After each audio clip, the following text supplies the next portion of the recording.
जग में सबसे ऊंचा भगवान जी तेरा नाम, जग में सबसे ऊंचा भगवान जी तेरा नाम। मेरे मेरे मेरे प्यारे खाटू श्याम, हाँ मेरे मेरे मेरे प्यारे खाटू श्याम।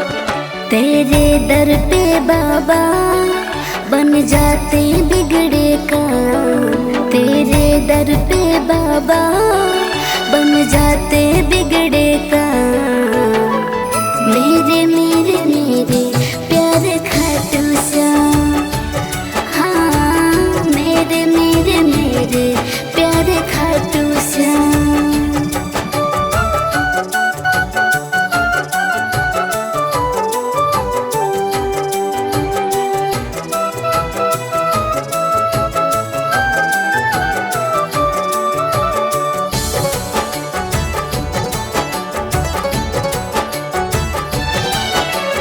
बाल नबा का होता है जिस पर है तेरी छाया, छोड़ दिया जिसे दुनिया ने तूने उसको गले लगाया।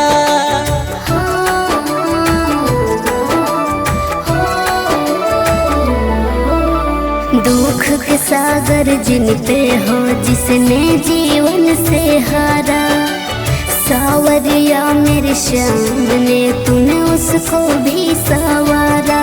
शक्ति है तेरे नाम में सारे दर्दों का बाम, शक्ति है तेरे नाम में सारे दर्दों का बाम। मेरे मेरे मेरे प्यारे खाटू श्याम, हाँ मेरे मेरे मेरे प्यारे खाटू श्याम। हाँ मेरे मेरे मेरे प्यारे खाटू श्याम।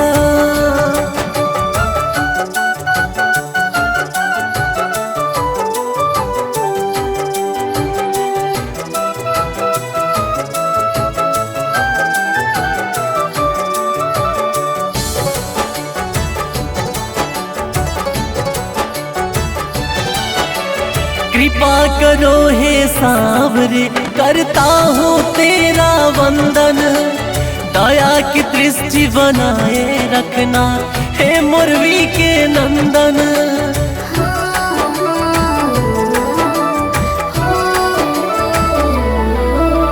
लाज बचाई है जब जब भक्तों ने तुझे पुकारा, शिवम विकास प्रतिभा को बाबा तेरा ही सहारा। तू ही द्वापर के कृष्ण, तू ही त्रेता के राम, तू ही द्वापर के कृष्ण, तू ही त्रेता के राम। मेरे